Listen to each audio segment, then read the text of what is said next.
আসসালামু আলাইকুম। আশা করি সবাই ভালো আছেন। আলহামদুলিল্লাহ আমিও ভালো আছি। একটা কথা, বিষয় হচ্ছে এখন মোটামুটি অনেকেই বলছে ক্রোয়েশিয়াতে ফাইল জমা হচ্ছে না বা ক্রোয়েশিয়াতে হ্যাজ হচ্ছে না। আমরা গত দুদিন আগেও প্রায় 7-8 জন সহ আরও অন্যান্য এজেন্সির ফাইলও ছিল সাথে। তো সব মিলে বেশ কিছু ফাইল আমরা অনলাইন করছি।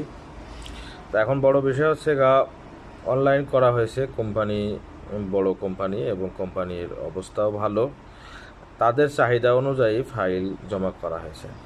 আমরা নতুন ফাইল এই মাসে নিব না, চিন্তা ভাবনা করছি ফেব্রুয়ারিতে কোনো ফাইল নিব না। তো মার্চের দিকে কি অবস্থা হয়ে দাঁড়ায়, কিন্তু আমরা পুরাতন ফাইলগুলোরই কাজ করছি।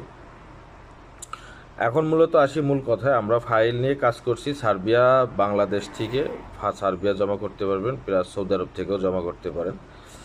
যারা সার্বিয়াতে জমা করবেন তাদের মূলত লাগবে পাসপোর্টের কপি, ইকামার কপি, ছবি, পুলিশ ক্লিয়ারেন্স এবং সাথে একটা এসএসসি বা ইন্টারমিডিয়েটে একটা সার্টিফিকেট। যারা এসএসসি পাস করেন নাই তাদের সার্টিফিকেট বানাই দিলেও চলবে, কোনো সমস্যা নেই। বাংলাদেশ থেকে হলেও তাদের সার্টিফিকেট লাগবে, সবারই লাগবে।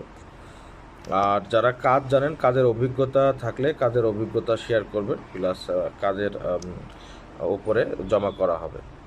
তো এইভাবে যারা জমা করছেন তাদের জন্য ওয়েলকাম। আর আমরা বসনিয়ার জন্য চেষ্টা করছি, প্লাস পাশাপাশি আপনার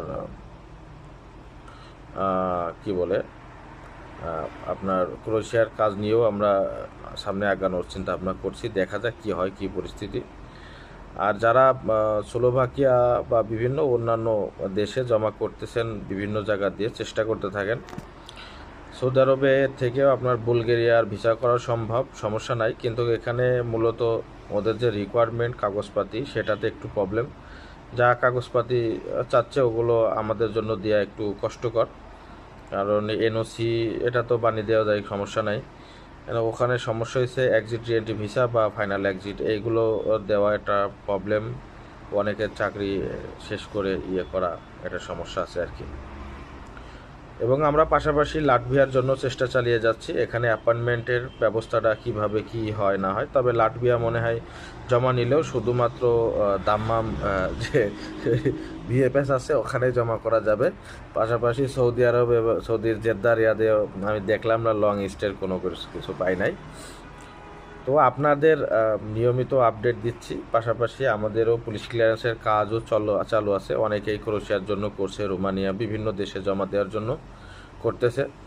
সো আমরা আমাদের মতো কাজ করে যাচ্ছি, বাকিটা উপর আল্লাহ ভালো জানেন। সবাই দোয়া করবেন যেন আমরা অন্ততপক্ষে একটু সার্ভিস দিতে পারি।